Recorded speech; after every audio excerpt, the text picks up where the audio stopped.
বিসমিল্লাহির রহমানির রহিম। আসসালামু আলাইকুম। প্রিয় দেশবাসী কেমন আছেন? আশা করি ভালো আছেন। আপনাদের দোয়া ও ভালোবাসায় আমিও খুব ভালো আছি। তো আমি মোহাম্মদ আনোয়ার হোসেন আবার একটি ভিডিও নিয়ে আপনাদের সামনে চলে এলাম। আজকে আমরা চলে এসেছি সুমন শিক্ষা পরিবারের সে বাসায়। উনি একটি আয়োজন করেছেন বার্ষিক সাংস্কৃতিক ও পুরস্কার বিতরণ অনুষ্ঠান। আপনারা পোস্টারে হয়তো ভিডিওর মাধ্যমে সেটা দেখতে পাচ্ছেন। আমি আপনাদেরকে সেটাই দেখানোর চেষ্টা করছি।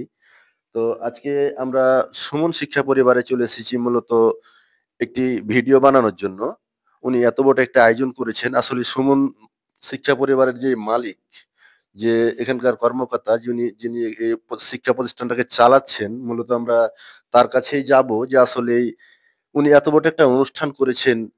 গ্রামের মধ্যে যে এত বড় একটা অনুষ্ঠান, ফুলে ফুলে সাজানো একটি ঘর, আমরা তো দেখে অবাক হয়ে যাচ্ছি। কাজী মূলত ওর কাছ থেকে কিছু কথা আমরা শুনবো। স্যার, আপনি একটু এদিকে আছেন। স্যার, আসসালামু আলাইকুম। ওয়ালাইকুম আসসালাম। আপনি ভালো আছেন? জি, আলহামদুলিল্লাহ। আপনি ভালো আছেন? আলহামদুলিল্লাহ, আমিও ভালো আছি।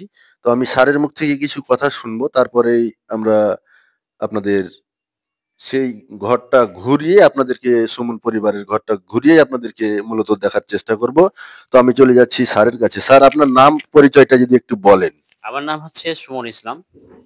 আমার যে বাসা সে স্থানের নাম হচ্ছে শ্রীকান্ত জাতাহারা বাজার। শ্রীকান্ত জাতাহারা বাজার। জি। আচ্ছা, আপনি যে এই শিক্ষা প্রতিষ্ঠানটা চালাচ্ছেন, মূলত কতদিন থেকে আপনি চালাচ্ছেন? প্রায় ধরেন ৬ বছর ধরে। ৬ বছর ধরে শিক্ষা প্রতিষ্ঠান আপনি এভাবে চালিয়ে যাচ্ছেন। শুনলেন স্যারের মুখ থেকে কথা। আসলেই এত কম বয়সে উনি একজন মানুষ গড়ার কারিগর বলতে পারেন। আমরা যতদূর জানি যে উনি ছাত্রছাত্রীকে শিক্ষা দিয়ে থাকেন। তো আমরা এই যে বার্ষিক সাংস্কৃতিক ও পুরস্কার বিতরণ অনুষ্ঠান আমাদের কালকেই শুরু হবে মূলত, নাকি? কালকেই শুরু হওয়ার কারণে আমি রাত্রে ভিডিওটা নিচ্ছি। আপনারা ক্যামেরার মাধ্যমে আমি দেখানোর চেষ্টা করছি। আপনারা কে কোথা থেকে ভিডিওটা দেখছেন, যদি ভিডিওটা ভালো হয় অবশ্যই লাইক, কমেন্ট, শেয়ার করবেন। আমাদের সাথে থাকবেন। আমি মোহাম্মদ আনোয়ার হোসেন। আমি রাত্রেই ভিডিওটা করলাম, এই জন্যে হয়তো দেখতে একটু সমস্যা হইতে পারে, বলা যাবে না। তো আমরা সুমন শিক্ষা পরিবারের সবার আপনাদের কাছ থেকে দোয়া চাচ্ছি যে উনি যেন শিক্ষা প্রতিষ্ঠানটা চালিয়ে যেতে পারে। আমরা ওনার সাথে থাকবো। ওনার যদি কোনো প্রয়োজন লাগে আমরা পাশে থাকবো। আপনারাও পাশে থাকবেন। এই বলে আমার বক্তব্য শেষ করছি। আসসালামু আলাইকুম।